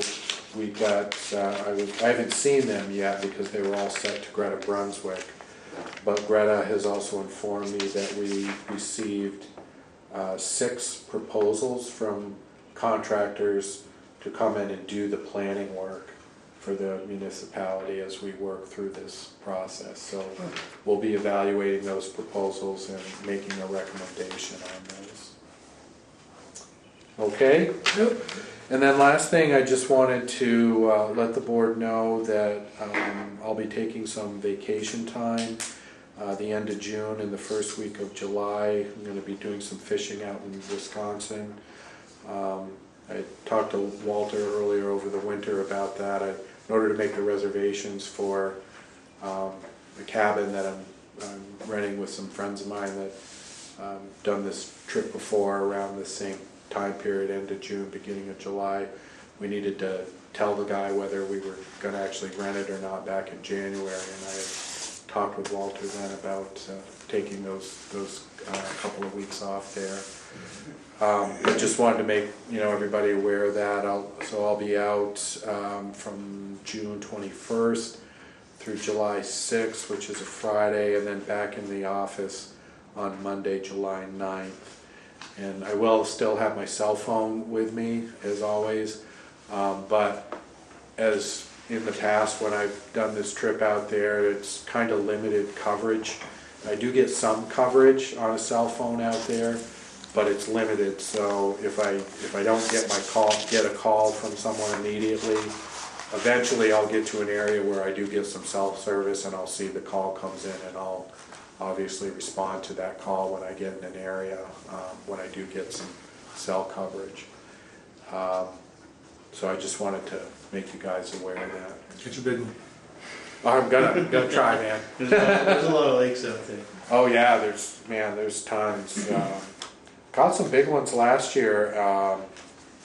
We chartered a boat as part of that trip and went out on Lake Michigan for just one day. It's kind of expensive to do that, but for one day we chartered a boat, went way out on Lake Michigan. They've got salmon out there. We did some salmon fishing out there. They got some big salmon. We were reeling in 30-pounders. They're out there. You can catch them. They're out there. We caught, between three of us, we probably caught probably 12 salmon, and I caught one lake trout too. It was good sized. It was like 19-inch lake trout as well. It was funny. Those guys thought that was like, throw that one back. That's tiny. And I was like, what? No way, man. It's 19-inch trout. I'm keeping that, man. But those salmon are just so big. After looking at those 30-pound salmon, to catch the 19-inch lake trout, they're like, that's nothing. But yeah, it's good fishing out there. It really is. They've got so many lakes out there. It's incredible. So, and that's it for manager's report. That's it? Okay.